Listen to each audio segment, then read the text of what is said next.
I am very proud to present to you for induction into the Ohio State University Athletics Hall of Fame, Jim Daniell, and his son, Jim Daniell Jr., will be accepting this evening on his behalf. Ladies and gentlemen.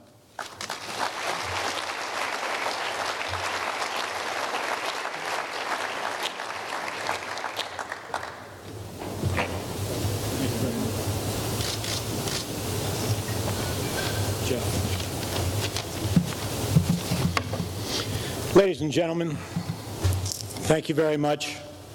Certainly thank you to the Varsity O Club, the Ohio State University, and particularly to Jeff Logan and Jan White, members of the Pioneer Committee.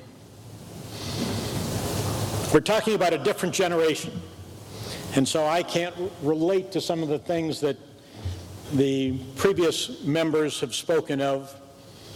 And anything that I tell you, because of the time frame, is out of focus to the point that you don't know whether it's true or not. But I'm going to give you, as best I know, a little bit of background that might justify the election of my father into the Hall of Fame. But before I do that, number one, I want to congratulate the other awardees tonight.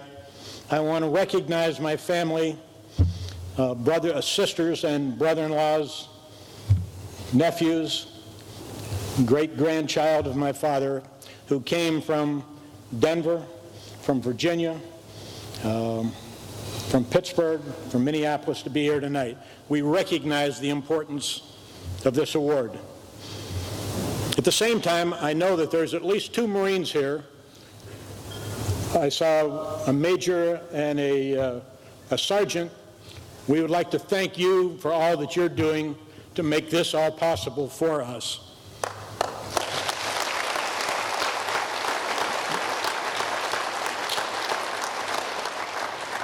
And you'll see the tie-in to my comments in just a moment, but I want to tell you how seriously I took this event tonight.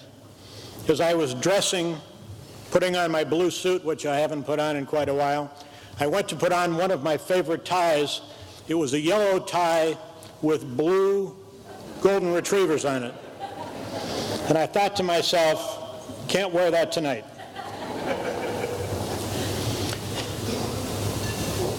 We grew up living and breathing Ohio State University. At least my older sister, and I won't point her out, but at least my older sister will remember that we ate on Ohio State plates. We drank out of Ohio State glasses that had Carmen, Ohio written on it. At dinner, we would listen to records. Many of you don't know what records are, but we listened to records. And generally, there were only 3.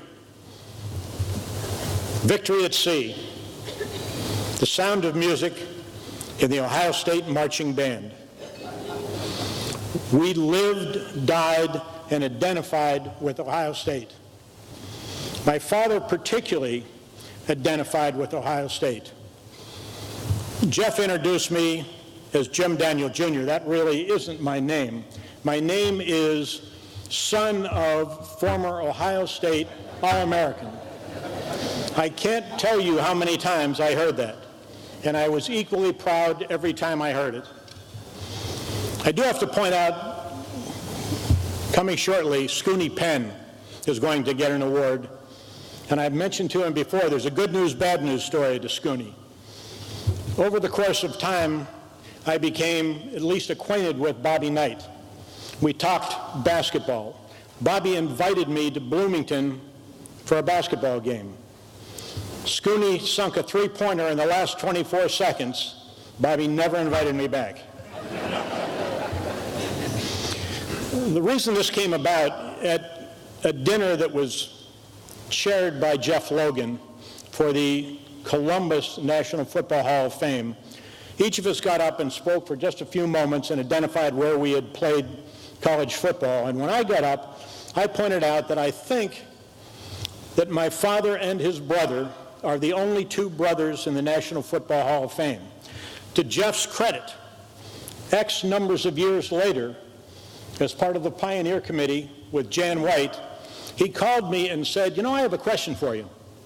How could your father have gotten into the National Football Hall of Fame and not been elected into the Ohio State Hall of Fame?" And I said, "Jeff, the only thing that I can think of, it is for things that he did after Ohio State." And I'm going to point out just a couple of them because I think it's important, because my dad very kiddingly said, and he was a two-way tackle back in those days, although he always felt he should have been a running back. He was a two-way tackle, and he always said, "Well, you know, I'm just a big, dumb football player."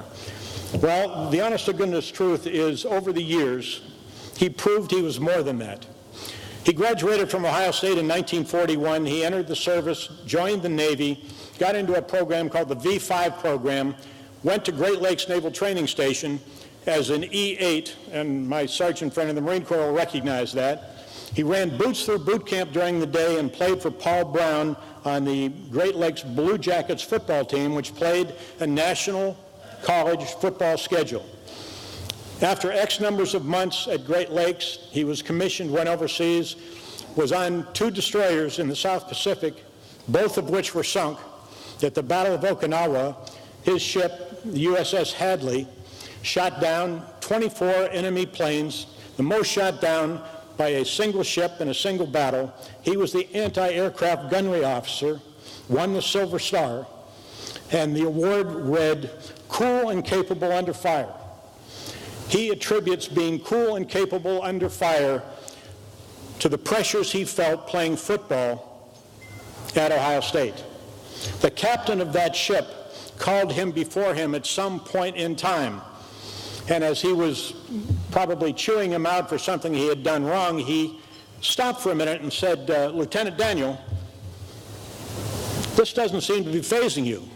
He said, "Many times I've brought officers in here, and when I start this practice, they get tears in their eyes, they're so scared."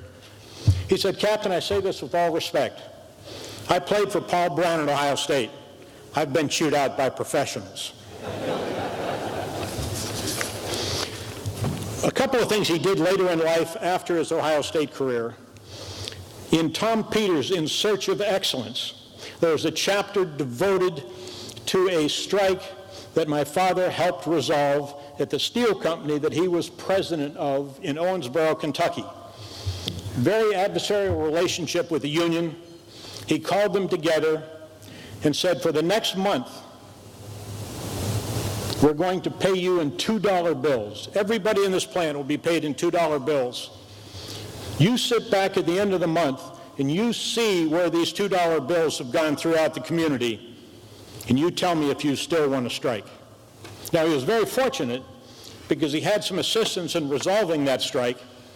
A young senator from Massachusetts by the name of John F. Kennedy came down and spoke in his behalf.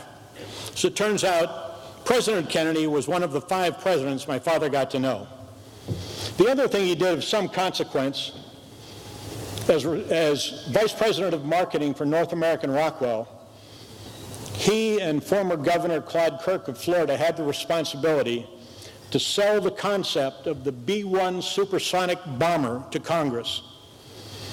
And my father and mother spent many, many weeks and weekends entertaining senators, congressmen, admirals, and generals. And in fact, they sold the concept of the B-1 bomber. And later in my father's business career, he was president of a company in Niles, Ohio, that he called Smiles, Ohio, that actually made the titanium skin for the B-117, which is the follow-up to the B-1 bomber. But at the same time, he had more substance than what you might think. He was the president of a group in Pittsburgh called HYPO. HYPO was a charity, and it was Help Young People Organize. And it raised money for disadvantaged children in both Pittsburgh and Cleveland.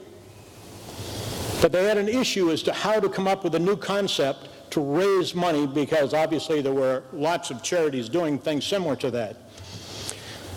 He got the idea that if he went to his friend John Galbraith from Columbus and another friend of his named Bing Crosby, both of whom owned the Pittsburgh Pirates, he could convince them to work out an arrangement where the Pirates would play the Indians. Now, this was back in the early 60s, certainly, before interleague play. If they could schedule a game alternately in Pittsburgh and Cleveland, they could raise money to support these disadvantaged children. And in fact, it worked out very successfully, and so that's a matter of fact. I'm going to leave you with one last story. Late November, 1975. My father sitting in his office in Smiles, Niles, Ohio, in the middle of a meeting. His secretary walks in and says, "You have a phone call." And he said, "Can't you see I'm in the middle of a very important meeting?" He said, "This is a phone call you need to take." He picked up the phone, and the voice on the other end said, "I'll bet $20 that Michigan beats Ohio State at Ann Arbor this weekend." My father thought for a second and said, "Mr. President, I will take that bet." It was his friend Gerald Ford. Now, it's important to point out, as all of us I'm sure recognize, that Ray Griffith intercepted a pass in the last 2 minutes, ran it down to the 2-yard line. Pete Johnson scored from the 2. Ohio State won 21-14, and President Ford never paid. Thank you very much. I can't tell you how much we appreciate this.